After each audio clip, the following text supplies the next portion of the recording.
खबर मंगलौर से। कांग्रेस प्रदेश अध्यक्ष ने कहा भाजपा अपनी सत्ता का दुरुपयोग कर रही है।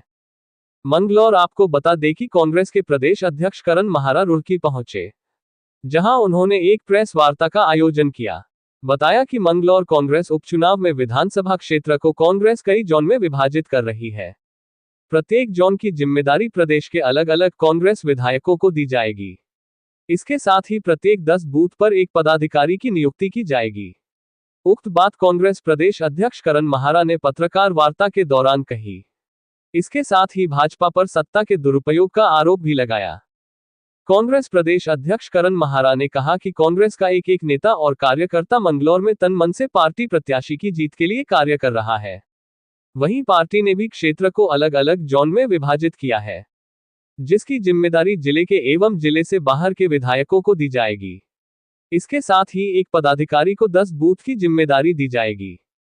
इसके साथ ही उन्होंने आरोप लगाया कि भाजपा उपचुनाव में सत्ता बल का दुरुपयोग कर रही है। क्षेत्र के ग्राम प्रधानों को धमकाया जा रहा है ताकि वो उनके पक्ष में कार्य करें। साथ ही उन्होंने कहा कि काजी निजामुद्दीन का चुनाव अच्छा है, लोग व्यक्तिगत रूप से उनके साथ जुड़े हैं। इसके साथ ही कांग्रेस के पक्ष में भी लोगों का भरपूर समर्थन है। कहा कि पिछले चुनावों में मंगलौर में कांग्रेस का वोट बढ़ा है, अब फिर से पार्टी को इसका लाभ मिलेगा। रिपोर्ट सद्दाम अली।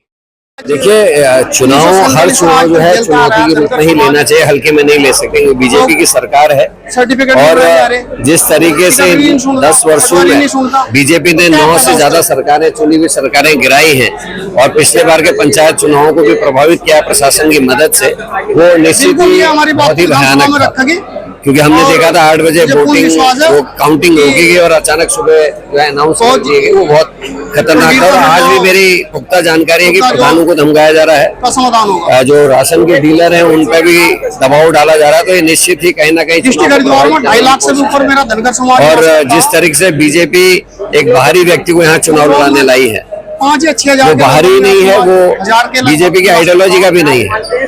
और बिल्कुल जो 5 राज्यों में लगभग वो चुनाव लड़ चुके हैं, जो मेरी जानकारी है, लोकदल के विधायक रहे। और इस बार जब हरियाणा की बीजेपी ने उसको लेने से मना कर दिया, तो गौतम साहब उनको उत्तराखंड लाके सीधे चुनाव लड़ाने की बात कर रहे हैं। तो चुनाव को हम गंभीरता से ले रहे हैं, लोग चुनाव को पूरी गंभीरता से ले रहे हैं।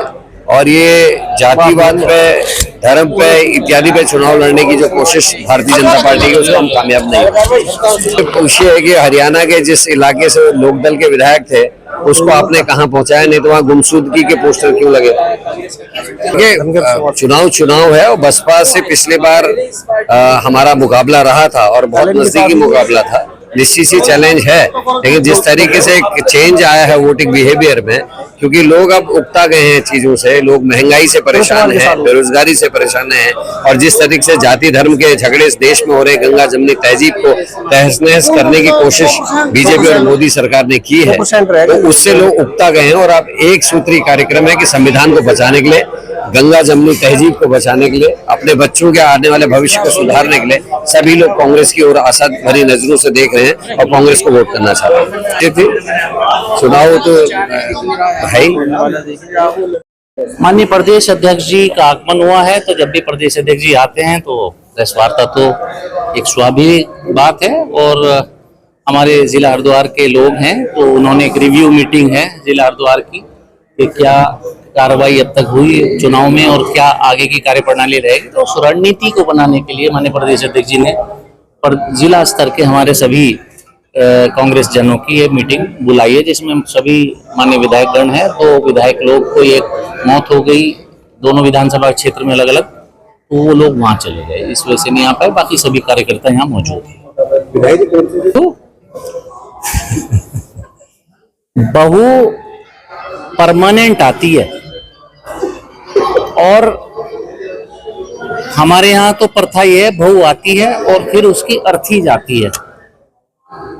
ये उस बहू को क्या कहते हैं जो एक जगह, फिर दूसरी जगह, फिर तीसरी जगह, फिर चौथी जगह, फिर 5वीं जगह होकर आए, उस बहू को क्या कहेंगे? तो ये उस बहू का नाम लेना उचित नहीं।